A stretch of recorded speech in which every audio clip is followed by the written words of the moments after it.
Hello guys, मेरे YouTube channel में आपका स्वागत है। मेरा नाम है मनमोहन मिश्रा। तो आज मैं आपको इस वीडियो में टाटा स्मॉल कैप फंड का रिव्यू करके बताने वाला हूं। तो मैं आपको लाइव प्रूफ के साथ सारा दिखाऊंगा और मैं लास्ट में कंक्लूजन में बताऊंगा कि आपको इसमें इन्वेस्टमेंट करना चाहिए या नहीं करना चाहिए। तो मेरे चैनल को सब्सक्राइब जरूर कर दीजिएगा। तो चलिए वीडियो शुरू करते हैं। तो चलिए देखिए, यहाँ पे जैसे कि मैं आप मेरे स्क्रीन पे देख पा रहे होंगे, जो टाटा स्मॉल कैप फंड है, इसका लॉन्च ऑन डेट है वो 13 नवंबर 2018। तो देखा जाए अगर ये फंड तो 5.5 साल पुराना है फंड है, मतलब 5 ईयर 6 मंथ पुराना फंड है। तो देख पा रहे हैं जो इसका कैटेगरी रिटर्न है 5.5 ईयर्स में 24.97% तक का रिटर्न है। लेकिन अगर आप इस फंड का रिटर्न देखें तो 5.5 ईयर्स में 28.63% तक का रिटर्न है, जो कि बहुत ही मैसिव रिटर्न है और बहुत ही अच्छा खासा रिटर्न है। और इसने अपने कैटेगरी को भी 3 से 4% के मार्जिन में बीट कर रखा है, जो कि बहुत ही अच्छी बात है। और अगर आप मान लीजिए आपने इस फंड में 1,000 रुपए अपनी एसआईपी की होती 5 साल पहले और कंटिन्यूअसली की होती हर महीने, और आपके जो टोटल अमाउंट डिपॉजिट होता वो 60,000 रुपए होते और आपका जो अमाउंट होता वो 1,40,000 के करीब हो गया होता।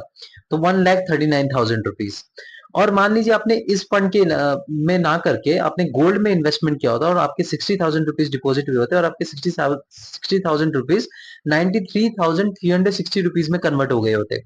तो आप देख पा रहे हैं कि जो इस फंड ने करीब करीब अपने पैसे को डबल से भी ज्यादा कर दिया है। और इसके बाद अगर आप देखें, अगर मान लीजिए आपने इसमें इन्वेस्टमेंट नहीं किया होता, मतलब गोल्ड में या फिर इस फंड में, तो आपका जो 1,000 रुपए आपने एफडी में किया होता तो आपका जो एफडी अमाउंट है वो 72,000 रुपीज हुआ होता, मतलब 12,000 रुपए ही बड़े होते। तो आप देख पा रहे हो कि डिफरेंस बहुत ही ज्यादा है। अगर आप मान ले इसका जो रिटर्न है, इसका रिटर्न वर्सेस कैटेगरी देखें तो अबव एवरेज रिटर्न है, डेफिनेटली अबव एवरेज रिटर्न है, क्योंकि जो एवरेज रिटर्न इसमें आप देख सकते हो, जो कैटेगरी रिटर्न है वो 24.97%, इसने अपने कैटेगरी को भी बीट कर रखा है। तो 28.63% तक का रिटर्न दे रखा है। तो डेफिनेटली ये अबव एवरेज रिटर्न आपको देता है, मतलब स्मॉल कैप बेसिस पे। और रिस्क वर्सेस कैटेगरी देखें तो इसका जो रिस्क है वो एकदम एवरेज है। मतलब देखिए, अब जब मैं एवरेज बोल रहा हूँ तो आप सोच रहे हैं यार ये एवरेज है और जाके आप इसमें इन्वेस्टमेंट कर देते हैं। लेकिन मैं आपको बता रहा हूँ ये average on the basis of small cap fund है। मतलब हम जब यहाँ पे कंपेयर कर रहे हैं तो स्मॉल कैप फंड को ही कंपेयर कर रहे हैं। मतलब आप ये मत सोचिए कि लार्ज कैप कंपनी, क्योंकि देखिए स्मॉल कैप फंड्स है तो डेफिनेटली इसमें रिस्क रहेगा ही रहेगा। क्योंकि अगर आपका रिस्क एपिटाइट नहीं है तो आप इसमें डेफिनेटली इन्वेस्टमेंट मत करिए। आप इंडेक्स फंड या फिर लार्ज कैप फंड में जा सकते हैं। तो इसका जो रिस्क अगर देखें तो आज compare to other small cap fund इसका एवरेज है। और इसका मिनिमम एसआईपी अगर आप स्टार्ट करना चाहते हैं तो 100 रुपीज से आप एसआईपी स्टार्ट कर सकते हैं। और अगर आप मान लीजिए लमसम करना चाहते हैं और वन टाइम इन्वेस्टमेंट करना चाहते हैं तो 1,000 रुपए आप कर सकते हैं। और लॉक इन पीरियड में मिनिमम एसआईपी 100 रुपीज है। तो आप देख रहे हैं कि बहुत ही अच्छा खासा ये मुझे लगा। लॉक इन पीरियड इसका जो है नो लॉक इन पीरियड, मतलब कोई लॉक इन पीरियड नहीं, आप अभी इन्वेस्टमेंट कर सकते हैं, पैसे अपने रिडीम भी कर सकते हैं कभी भी। और अगर इसका एयूएम साइज बताएं, मतलब एसेट अंडर मैनेजमेंट की बात करें तो 6,952 करोड़, मतलब 7,000 करोड़ के पास इसका एयूएम साइज पहुंच चुका है। मतलब इतने लोग इन्वेस्ट, इतने पैसा यहाँ इस फंड में इन्वेस्टेड है। और इसकी बात करें तो एयूएम साइज ठीक ठाक है। अभी जो फंड है 5 साल पुराना है तो इसके हिसाब से एयूएम अच्छा खासा है। और एक्सपेंस रेशियो की बात करें जो कि 0.3% है, लेकिन अगर अगर देखिए ये 5 दिन पहले था और अभी जो इसका एक्सपेंस रेशियो 0.35% है। तो मैं आपको एक चीज बता दूं, जो एक्सपेंस रेशियो है 1% से नीचे होना चाहिए और ये तो 0.5% से भी नीचे है। तो एक्सपेंस रेशियो इसका देखें तो बहुत ही बढ़िया एक्सपेंस रेशियो है। और मैंने आपको पुराने वीडियोस में भी बता रखा है, जो एक्सपेंस रेशियो सब के मामले में, रिटर्न के मामले में टाटा स्मॉल कैप फंड और बंधन स्मॉल कैप फंड बहुत ही टॉप में है, क्योंकि एक्सपेंस रेशियो का बहुत ही कम है इन दोनों फंड के। एक्सपेंस रेशियो बेसिकली होता क्या है कि अब देखिए, आप तो दिमाग लगा नहीं रहे हैं, अब जो फंड मैनेजर है वो दिमाग लगा के इन्वेस्टमेंट कर रहे हैं और आपको रिटर्न दे रहे हैं। तो उनका जो ये फीस है, एक टाइप का फीस है आपके प्रॉफिट पे। अब टैक्स की बात करें तो टैक्स में अगर मान लीजिए आपने 1 साल पहले प्रॉफिट बुकिंग करके सेल कर दिया तो आपको प्रॉफिट पे 15% तक का रिटर्न, मतलब पैसा आपको टैक्स भरना पड़ेगा, अगर आप इंडियन टैक्स रेजिम के अंदर आते हैं तो। और अगर मान लीजिए अपने यूनिट्स को 1 साल से ज्यादा होल्ड कर दिया तो आपको 10% तक, उसके बाद सेल करेंगे तो आप 10% तक आपको प्रॉफिट पे मतलब आपको टैक्स भरना पड़ेगा, अगर आप इंडियन टैक्स रेजिम में आते हैं तो। और अगर मान लीजिए आपने इस जो यूनिट्स है वो 1 साल पहले जो सोल्ड कर दिए तो आपको एग्जिट लोड देना पड़ेगा 1% तक। और अब अगर आपने 1 साल के बाद सोल्ड करे तो आपको एग्जिट लोड देने की कोई चिंता ही नहीं है। अब इस पे मार्केट कैपिटल की बात करें तो आप देख पा रहे हैं कि ये सबसे मेन ही टॉपिक है। मार्केट कैपिटल की बात करें तो इसने मिड कैप में 1.83% तक का ही एलोकेट कर रखा है, मतलब ले रखा है और स्मॉल कैप में 92.97% तक एलोकेशन हो रखा है। तो इसने रिस्क जो है वो बहुत ही मैसिव ले रखा है, बहुत ही एग्रेसिव ले रखा है, बहुत ही तगड़ा रिस्क ले रखा है। लार्ज कैप फंड में इनका कोई इन्वेस्टमेंट है ही नहीं और अदर्स मतलब डेप्ट फंड या फिर कैश में इन्होंने अपना 5.2% तक का ले रखा है, मतलब कैपिटल ले रखा है। तो यहाँ पे देखें तो रिस्क बहुत ज्यादा है, मतलब क्योंकि स्मॉल कैप फंड में अगर मतलब स्मॉल कैप 92% तक का एलोकेशन है तो बहुत ही ज्यादा है। क्योंकि मैंने दूसरे फंड में भी आपको बताया था, इसमें 70% कुछ फंड में, कुछ में 75% तक है, तो वो ठीक ठाक है। लेकिन यहाँ पे तो 92.97% है, तो रिस्क आप समझ पा रहे हो कि जो छोटी कंपनीज है इसमें ज्यादा इन्वेस्टमेंट है।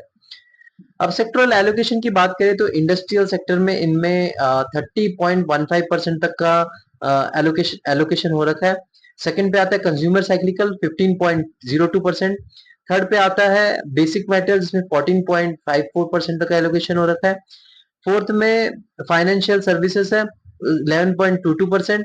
फिफ्थ में है हमारा टेक्नोलॉजी जो कि 9.45%। सिक्स्थ में हमारा हेल्थ केयर 9.03%। सेवेंथ में हमारा कंज्यूमर डिफेंसिव 5.48%। एट में हमारा रियल स्टेट जो कि 5.11%। तो अगर इनका अगर एलोकेशन देखें तो सबसे ज्यादा जो हो रखा है वो industrial, consumer cyclical, basic material और फाइनेंशियल सर्विस, ये जो चार सेक्टर है इनमें इनका ज्यादा एलोकेशन हो रखा है। और टोटल इन चारों सेक्टर पे ये डिपेंडेंट है। अगर ये चारों सेक्टर में अच्छा खासा प्रॉफिट मिलता है, अच्छा खासा बढ़ता है, तो डेफिनेटली ये भी बढ़ेगा। और फंड मैनेजर की बात करें तो यहाँ पे दो फंड मैनेजर है, आप देख पा रहे हैं, जिसमें पहले है वो चंद्र प्रकाश पडियाल जिनका एक्सपीरियंस है 5.47 ईयर्स का, और दूसरे हैं वो है जितेंद्र खत्री जिनका एक्सपीरियंस है 0.58 ईयर्स का। तो आप देख पा रहे हैं इनका एक्सपीरियंस ठीक ठाक है जो चंद्र प्रकाश है, और दूसरे जो वो नए हैं। तो फंड एयूएम को देख के एयूएम जो 7,000 करोड़ है उनके हिसाब से दो फंड मैनेजर बढ़िया ठीक ठाक है, और एक बहुत ज्यादा एक्सपीरियंस है, एक नए हैं। और रेटिंग अगर मैं बताऊं तो इसको 4 आउट ऑफ 5 दूंगा। देखिए इसमें कुछ बहुत सारे कंक्लूजन की बात करें तो बहुत सारे पॉजिटिव है, बहुत सारे नेगेटिव चीजें भी है। अब पॉजिटिव चीज इसमें देखिए कि रिटर्न रिटर्न आप देख सकते हैं 28.63% तक का रिटर्न दे रखा है। और आप देख पा रहे हैं कि अगर आपने 1,000 रुपए एसआईपी किया होता तो आपको पैसे 1,40,000 रुपीज हो गया होता और सिर्फ 60,000 रुपीज इन्वेस्टमेंट हुआ होता। एसआईपी इसमें जो है मिनिमम 100 रुपए से कर सकते हैं, मुझे बहुत अच्छा लगा। अब आप देख पा रहे हैं कि सबसे अच्छी बात ये लगी कि इनके जो फंड मैनेजर वो भी एक्सपीरियंस है, रिटर्न भी अच्छा है, और इनमें जो रिस्क को है वो एवरेज आउट कर रखा है, मतलब जो स्मॉल कैप फंड में भी उन्होंने थोड़ा रिस्क थोड़ा कम ले रखा है। लेकिन देखा जाए रिस्क मैं इसको कम नहीं मानूंगा, क्योंकि यहाँ पे आप स्मॉल कैप एलोकेशन देख पा रहे हैं जो 92.97% तक है, मतलब इन्होंने लार्ज कैप तो ले ही नहीं रखा है। लार्ज कैप देखे तो 0% इनका एलोकेशन है, जो कि मुझे बहुत ही अजीब लगा, बहुत ही ये बेकार, मतलब इसमें डिसएडवांटेज मान सकते हैं। तो मेरा जो सजेशन रहेगा ओवरऑल जो देखा जाए तो ये बहुत ही रिस्की फंड है, बहुत ज्यादा रिस्क है।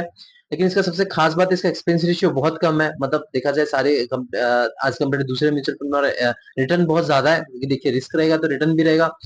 तो अगर आप वॉलेटिलिटी फेस कर सकते हैं और आपका मिनिमम टेन्योर है 10 साल, आप 10 साल से 15 साल तक इन्वेस्टेड रह सकते हैं, आपको बीच में पैसा नहीं चाहिए, तो आप इसमें इन्वेस्टमेंट कर सकते हैं। लेकिन सारा अमाउंट मत लगाइए, कुछ पैसा आप लगा सकते हैं, मतलब 500 रुपए, 1,000 रुपए अपना एसआईपी कर सकते हैं, लेकिन ज्यादा पैसा मत लगाइए, क्योंकि सारा पैसा आप एक में रखिए, एक डूब जाएगा तो आपका सारा पैसा लॉस में जाएगा। अगर ये अच्छा खासा रिटर्न दे तो आप मतलब बहुत ज्यादा रिस्क हो जाता है, तो आप इसमें मत ज्यादा इन्वेस्टमेंट करिएगा। अपना रिसर्च करके इन्वेस्टमेंट करिए, यानी कि मैंने बोल दिया तो आपने इन्वेस्टमेंट करें। लेकिन पास रिटर्न देखा जाए तो रिटर्न बहुत अच्छा खासा दे रहा है ये फंड। और एक्सपेंस रेशियो जो कि मुझे बहुत ही अच्छा खासा लगा है, और रेटिंग इसलिए मैं इसको 4 आउट ऑफ 5 दूंगा। सॉरी, जी हाँ, 4 आउट ऑफ 5। तो मेरे चैनल को सब्सक्राइब जरूर कर दीजिएगा, मैं ऐसे वीडियो लाता रहता हूँ। Thank you.